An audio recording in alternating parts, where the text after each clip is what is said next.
Are you tired of waiting for your manifestations to come true? Well, I have great news for you. There's a new tool that can help you manifest 100 times faster. It's called the 20-word script, and it's already changing lives. This script alters your DNA, allowing you to tap into the power of the universe and manifest your desires with ease. Check out the link in the description below to learn more and get your hands on this life-changing tool today. Now let's get to our session. Welcome to the I Am Wishes Fulfilled meditation. My name is Dr. Wayne Dyer, and I'm very happy to offer you the opportunity to meditate to the same divine sounds that I use every single day of my life. I discovered these sensational sounds while doing research for my most recent book, which is called Wishes Fulfilled, which places a real strong emphasis on the significance of the words, I am that I am. These are the words written in the spiritual literature of the Torah, which is the first 5 books of the Old Testament, in which God tells Moses, "This is my name forever, the name by which I shall be known for all future generations. I am that I am." The very first time I meditated to these sounds, I was hooked, as were each of my children, after encouraging them to do so as well. And it's no wonder, really. I discovered while reading James Twyman's book, The Moses Code, that the sounds you will be hearing in track 2 and track 3 of this CD were the result of some intense research to reproduce the exact sounds associated with the name of God found in the Old Testament, translated from the original Hebrew as, I am that I am. It turns out that specific numbers can be assigned to letters, and the tuning fork sounds you will be meditating to are the exact sounds ascribed with the letters that comprise the divine name of God, that is, I am that I am. This has been called the most powerful meditation tool in the history of the world. This is how I use it every day. I encourage you to become open to the idea that these sounds, when accompanied by your own I am mantra, can and will provide you with the ability to live a wishes-fulfilled life. The 2 words I am are the name of God. Thus, when you use these words, I encourage you to keep in mind that this is your own divine name as well. As the scriptures remind us, let the weak man say, I am strong. Thus, I urge you to be mindful of what you say to yourself when you use the name of God. I am should always have that which is aligned with God in the same sentence. Here's how I use these powerful frequencies in my daily meditation practice. Think of the 5 words, I am that I am. In your mind, place a comma after the word that. Let that represent for you what you would like to manifest or become as a person. And I can't stress this enough. Write down on paper precisely what that represents for you. Whatever constitutes your wish, write it down, and in your mind, call it that. For example, that could mean your perfect health, or abundance, or a specific job, or a happy, loving partnership, or anything at all. Write it down and be specific. And as you close your eyes in meditation, let your inner mantra be, I am that. For example, I am perfect health. I am abundance. I am in possession of the job I seek. Here you are getting used to the idea of using your imagination as your guide and living in your inner mental world as if what you desire is already your reality, is already a present fact. Your future dream in your imagination is a present fact. The words I am are the name of God, which is synonymous with your highest self. You are not saying I will be or I hope to be. You are speaking as God speaks, calling that which does not exist as though it already did. Say it over and over as your inner mantra, I am that, and make that represent whatever it is that you would like to attract into your life, and that represents your highest wishes that are now in alignment with your source of being. Then if you notice your breath as you repeat this mantra while in the company of these sacred sounds, on an in-breath, after saying, I am that, feel the energy of this coming back to you from God by saying, I am that I am. And on the in-breath, I am represents it coming back to you into your consciousness from God. When you feel yourself on an out-breath saying, I am that, Then say, I am sending this message out to your source of being. That is, you're sending it back to God. If you're saying, I am that, whatever it is you want to attract into your life, and if you're breathing out, you're sending it out to God, to the one divine mind. I am that, breathe out and say I am, and feel it going from within you to God. In breath, I am coming from God. Out breath, going out to God. I wouldn't struggle with this or try to keep track simply of your breath. I would simply allow these divine sounds to permeate your entire being, either with headphones or, as I prefer and how I do it, in an empty room with 3 white candles that I light and place before me. Track 2 is a 20-minute deeper I Am Wishes Fulfilled meditation.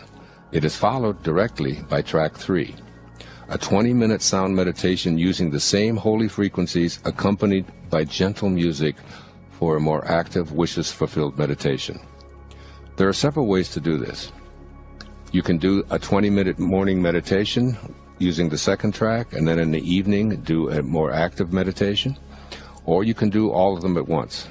I prefer to do them for 40 minutes if I have the time, and I frequently do this. But often I will just do the 20-minute one, and then later on I'll do the second 21.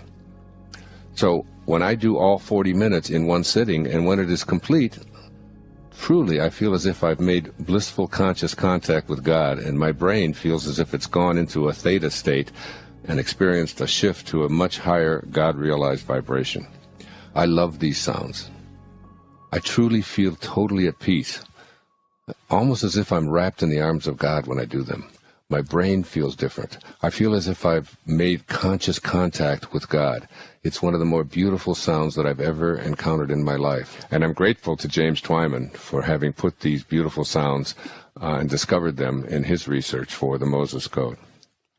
I encourage you also to read Wishes Fulfilled for an in-depth explanation of how to use your I Am awareness for a clearer understanding of how all of this can be put to use into your daily manifesting practice. Treasure your moments in meditation while absorbing the sounds that correspond to the divine name of God. I am that I am. May all your wishes be fulfilled. The stewardess was standing there and she said, "Oh, no. Oh, no." She knew who I was. I had been talking to her. She said, this is what I dread. I said, "What's the matter?" She said, "There's 176 people on this plane. Every one of them is going to say something nasty to me when they get off the plane. They're going to blame me, they're going to blame the airline, and they're going to..." I said, "But you don't have to let that in." She said, "What are you talking about?"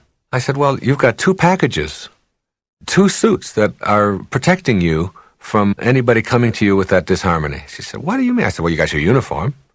I said, "That's one package, and that's over the other package, which is your body, and then both of those are protecting or covering who you really are, which is how you choose to process all of this and how you choose to think and who you really are." I said, "Each person that comes up by you and says something negative or nasty, you can just let that only be a message to your uniform, to your package. That's not me, and you can remind yourself, they're not talking to me. They can't get to me with that stuff. They can't have that. I don't let anybody come to me unless they come with love or harmony to who I really am." So you can just say, "Well, I'm very sorry," and have a good... And it's like, and you say, "Well, they didn't get to me, and they didn't get to me. They're not reaching me with that." And sure enough, she stood there and she watched as 176 people got off, and I'd say 150 of them said something nasty to her on the way out. And each time she just sort of smiled and said, "Yes, well, it'll be 2 hours." And she gave them instructions on where to go. And when it was all done, she sat down next to me. She said, "That was fantastic. It's the first time that we've ever had a circumstance like this where I didn't let it bother me." I said, "You don't have to let that stuff into your life." And it's just like in the meditation in the field. When those thoughts start impinging on the field, the pastel that you have created, you don't have to let them in. They bounce. I do it all the time. When I'm driving, and if anybody gives me... I don't take any of that inside. I just say, "Oh, that's them, and that's how they're reacting to my form." Having a quiet mind in a practical sense is really understanding that what I'm talking about is not just for discussion. It's for application. If you're the kind of person who has your mind filled with 10 different things that you have to do, and that is producing anxiety, stress, ulcers, colds, backaches, headaches, cramps, runny noses, all of the kinds of physical reactions and manifestations of that kind of thinking, then you have to look at how can you just get a blank mind, or how can you get a quiet mind? How can you just understand that, supposing you're thinking about, you got to get to work, you've got this report you got to get out, you got to get your taxes done, you got to stop and get some diapers on the way home. Now the kids need to have bananas, and they've got dance lessons I've got to get them to. An endless catalog of activities. By using your mind to do that, and to occupy it all the time, none of that is going to get done. See, all of that is going to get done. Regardless, if you're the kind of person who does those things, it's going to get done. The question is, how do you use your present moments? See, anytime you use up your present moment, or any time that you are thinking anxious thoughts, you're denying the present. You're using up the present moment instead of using it up in a productive, peaceful, serene, calm way. You are somehow believing that you can't get through this day or this moment any other way, that if I don't think about it and worry about it and be anxious about it. But the fact is, it's going to get done. Your taxes are going to get done. You're not going to jail. You're not the kind of person who's going to opt to just simply not do your taxes. You're going to get the diapers. You're going to get the report done. All of that you're going to get done. Otherwise, you wouldn't be in the position that you're in. You would be doing something else, all right? So if you know that it's going to get done, the question is, what's the most efficient and effective and peaceful way to get things done? I use the analogy often of when you're in a hurry, like when your body is in a hurry. That's when you're least effective. And that's when you always drop something. You'll drop the keys, and then you'll start sweating. And then when you start sweating, you find yourself getting more upset. You'll forget something. And you'll walk out the door, and you'll slam the door, and you left the key on the inside. Now you don't have a key. I've talked about when you take a shower. If you rush through a shower because you only have 5 minutes to take a shower, and you finish and you take your shower and then you dry yourself off, you didn't need to take a shower because you're already dirty again. I mean, you're already sweating. You can take the same 5 minutes and take a shower if that's all you have. And you can do it peacefully. The same 5 minutes. You can push all of the other stuff out and you can just relax. And if you've got 3 minutes, instead of rushing through it, you can just let the water pour. You can experience the water. You can wash your body. You can dry it all out. And when you finish, you're not sweating. And you had the same amount of time. The nervousness and all of that comes from the way that you decide to process. Now, in the physical world, you understand that if you hurry and rush and are filled with 1,000 different activities, that you have decreased your efficiency. Why isn't the same thing true in the mental world, in your mind? If you are filling your mind with all of the things that you have to do, and you're worried about all of those things and get yourself all consumed with them, then you're still going to be less efficient, less effective, and you're still going to be cluttered. At a moment like that, you put on a tape. If you're going to drive, you got to drive. You can't get the bananas and the diapers and the report done and the IRS taken care of in the car on the freeway. You can't do that then. You're driving. So why not be here now, as Ram Dass says. Be here now. Here's some music. Put on a tape. Meditate right there. Don't close your eyes. But just, like, push it all out. All of that's going to get handled. But meantime, I'm going to enjoy this. My ride from my home to my office is 17 miles. I love those 17 miles. There's a million things to see in those 17 miles. I cannot write my books or get my speeches. I can't do any of that in that time. But I can enjoy all of that. I can be there with it. I can open the windows and I can let the wind blow on me and I can experience that and enjoy all of that. And when I get to where I'm going, if I've got to get the report done, I'm now prepared to do it. I'm not working on the report thinking about my taxes or getting the diapers or getting the bananas or whatever it may be. I'm here now in the moment. That's what meditating teaches you. Being here now in the moment. Quiet, joyful, peaceful. When you're there and you get your mind trained to do that, that isn't just like something you do for 15 minutes a day just to give you something to do for that 15 minutes. That carries over into everything that you do. The first is that force always creates a counterforce. Force creates a counterforce, whereas power is always creates grace. Grace and power, over and over again, he reports the research, that power is something that will bring grace, that will bring God, will bring consciousness to the presence of it, whereas force always creates a counterforce. So that when you have a force, that is, if you react with shame, if you try to make your children feel ashamed, what are they going to do back? They resent, and what are they going to try to do to you? Some way of making you feel ashamed as well. It happens every time. You just have to watch it. You try to shame them and watch if they don't try to shame you. You said I couldn't do that, and you have to be punished for that. But you did that. You said this right away. Shame creates more shame. You've created a lowered energy field. They're weakened. You're weakened. And it works not just with shame, but with fear, with anxiety, with anger. Every time we use any of these, a counterforce is created. The second quality is that force is always loud, aggressive, whereas power is silent. That you raise energy levels through silence. And there's very little movement required when you are empowering. Whereas when you get louder, screaming, aggressive, more outgoing, and so on.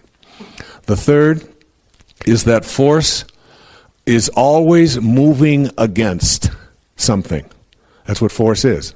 So whatever it is that you have, we have to move against it. We have to mobilize our forces and defeat it. Whereas power does not move at all. The fourth thing is that force is always incomplete. Therefore, it must be fed energy. You must constantly feed energy of force.